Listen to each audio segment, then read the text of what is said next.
घर में 5 जहर हैं, पांचों जहर को बाहर निकालो आप। केवल डायबिटीज नहीं, आपके जीवन के सारे रोग खत्म हो जाएंगे। रसोई घर को जो बिगाड़ा है इन लोगों ने, 5 जहर रसोई घर में प्रवेश करा करके बिगाड़ा है।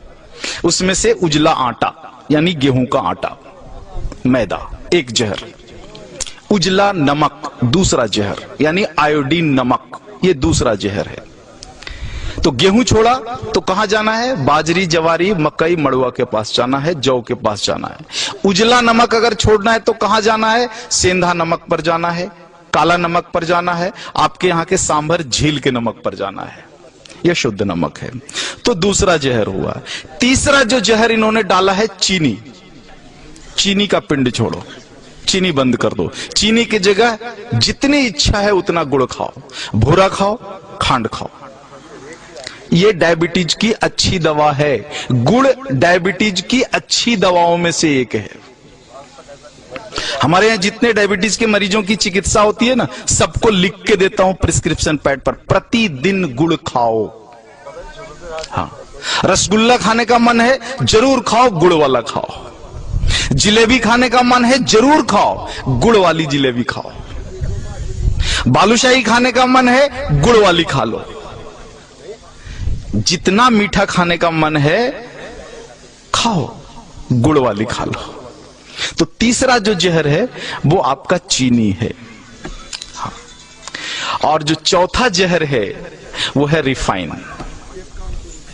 हाँ, इस रिफाइन को बाहर निकालो। ये तेल नहीं है। आर्थराइटिक्स भी सबसे ज्यादा राजस्थान के लोगों को है। आर्थराइटिक्स, घुटने का दर्द, कमर का दर्द, माताओं को तो है ही, 100% राजस्थानी माताओं को है ये। कारण आपने इस शरीर को तेल और घी तो दिया नहीं, तेल के नाम पर रिफाइन दिया और घी के नाम पर बटर ऑयल दिया। कहते हो घी खाते हैं, लेकिन वास्तव में वो बटर ऑयल है, घी नहीं है। आप कहते हो तेल खाते हैं, तेल नहीं खाते, रिफाइन खाते हो आप। रिफाइन अलग है और तेल अलग है, दोनों एक नहीं हो सकता। तो इस रिफाइन को बाहर निकालो और तेल को लेकर के आ जाओ। तेल सरसों का हो सकता है, तिल का हो सकता है। आपके यहाँ अच्छा राई, सरसों, तिल, ये 3 चीजें तो मैं जानता हूं, और शायद कुछ मूंगफली का भी बढ़िया हो सकता है। ये सारी चीजें हैं। 2 विरुद्ध चीजें हैं, एक सूर्यमुखी और सोयाबीन।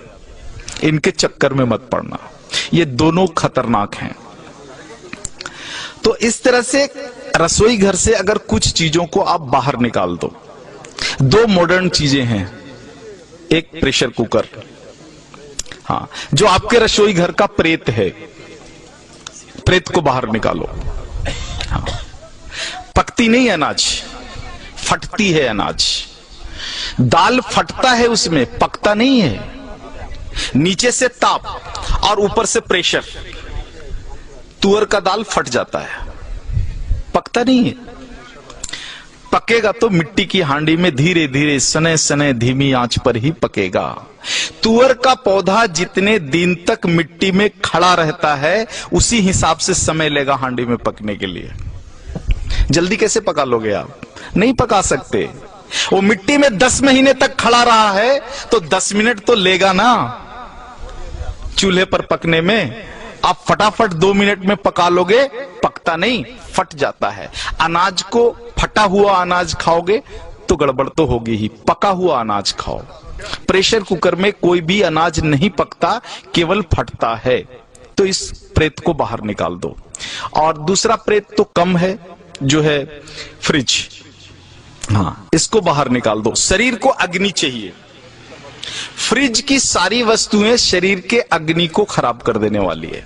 शरीर में अग्नि नहीं होगा तो पचेगा ही नहीं, और पचेगा नहीं तो सड़ेगा, और सड़ेगा तो वायु निकलेगा, और वायु निकलेगा तो पता है वायु क्या क्या करता है? पूरे शरीर में उपद्रव करता है। पैरालिसिस इसी में से आया हुआ है, हार्ट अटैक इसी में से आया हुआ है, ब्रेन हैमरेज इसी में से आया हुआ है। तो ये 2 प्रेत को निकाल दो, और इन वस्तुओं को अगर आप निकाल दो रसोई घर से बाहर, तो बचा हुआ 25% डायबिटीज वहीं खत्म हो जाता है।